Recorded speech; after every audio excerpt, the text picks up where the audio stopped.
Bonjour chers amis, toujours dans nos voyages avec Baye Massamba. Aujourd'hui, on a aussi d'autres invités, des enfants qui vont nous rejoindre dans ce voyage avec leurs parents parce que désormais aussi, vous le savez, les parents sont aussi des enfants. On a des enfants de 54 ans, de 60, de 30, de 80 ans, même si vous voulez. Alors, maintenant, aujourd'hui, on a comme invité Maman qui a 5 ans, Souké qui a 3 ans, Khadifal qui a 8 ans, Ngone qui a 4 ans, de la part de Papa Nyama Mboup, leur père, et de leur maman aussi, Fala Samb, depuis Kermam Elage à Thiès, mon quartier. Donc voilà, Kercher, Kermam Elage, de quartier comme ça. Donc voilà, on profite de l'occasion pour saluer la famille Djegen, tous mes respects. Donc voilà. Alors, aujourd'hui, on a un voyage qui a été demandé par un ami, Marc Clark, depuis Luxembourg, qui voulait le voyage de la sagesse. Donc voilà. Ce soir-là, les amis, tout le monde était dans la place du village, comme d'habitude. Les dames étaient là. D'un coup, il y avait une dame qui avait chanté. Personne n'avait compris. Mais Baye Massamba nous a expliqué pourquoi. Donc, elle a crié. Kuila alma demba tabargatanda yane kuira indatsai kuira sama domje ayo be yo sama dom sama soppe dunda mata joyo mom lay joy dom dundal bo dundé ba man liggéey feral say rangoñe. Comme au bon vieux temps, cette dame était en train de bercer son enfant, son petit garçon qui pleurait. D'un coup, silence dans la place du village. Un enfant s'est levé et a demandé à Baye Massamba, Baye Massamba, Mamboy, est-ce qu'on peut avoir toujours raison?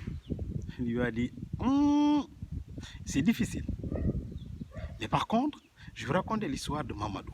Mamadou était un enfant qui était obsédé par le fait d'avoir toujours raison. Il dit à tout le monde, il a toujours raison. Il se bat avec tout le monde, à l'école, partout, dans la maison, dans la chambre, même en dormant. Il fait des cauchemars et il se bat pour dire qu'il a toujours raison.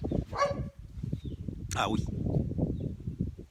Un jour, il part voir son grand-père qui avait constaté ça aussi. Il lui a demandé de venir avec lui pour faire un petit voyage pour apprendre la vie. Apprendre ce qui se passe dans cette vie. Est-ce qu'on peut avoir toujours raison ou pas? Il lui dit, va derrière ma chambre et détache l'âne qui était là-bas. C'était un âne qui était centenaire, vers les 110 ans, très vieux. Il lui dit de venir avec lui, ils vont faire quelques villages, ils vont faire des voyages autour de ce village. Alors, ils étaient en chemin. Et à la sortie du village, son grand-père lui dit, ce qu'on va faire, moi je monte sur l'âne. Et toi, tu vas guider l'âne. Il lui dit oui, il s'exécute. Et voilà, les deux étaient ensemble et ils prenaient la route. Au prochain village, à l'entrée juste de ce village, il y avait des gens qui étaient là, autour d'un puits, qui cherchaient de l'eau. Quand ils ont aperçu cette scène, ils ont dit « Waouh, ce vieux-là n'a même pas de pitié pour ce gamin qui marche sous le soleil. Et lui, comme un dictateur, il monte sur l'âne comme ça. On a dépassé quand même l'esclavage. Aucune sorte de pitié. » Alors, son grand-père lui a dit, Mamadou, tu as entendu? Il dit, oui, grand-père. Maintenant, on va changer de position. Toi, tu viens sur l'âne et moi, je marche devant l'âne. Aussitôt dit, aussitôt fait. Au prochain village, il y avait aussi du monde à l'entrée du village, comme dans tous les villages. Dès qu'ils ont aperçu ça, ils ont dit, waouh, on est dans quel monde? Aucune sorte de respect pour les anciens. Le petit là, hein? Il se permet d'être sur l'âne et de laisser son grand-père marcher. Le monde est fou. Son grand-père rigole, il lui dit, Mamadou, tu as bien entendu? Il lui dit, oui, maintenant, nous deux, on va monter sur l'âne. Et les deux montèrent sur l'âne. Et ils avançaient. Ils avançaient. Ils avançaient, ils avançaient. Au prochain village, comme d'habitude dans tous les villages, à l'entrée de ce village, il y avait un puits. Il y avait des femmes qui étaient en train de chercher l'eau, qui chantaient, qui dansaient, qui faisaient ce qu'elles voulaient. À un moment, elles ont aperçu cette scène et elles se sont tues. Il y a une d'entre elles qui a dit « Wow, franchement, il faut qu'on appelle la SPA. Aucune sorte de pitié pour les animaux. Les deux personnes comme ça montent sur l'âne, sous le soleil. Cette l'âne qui est tellement vieux. Et franchement,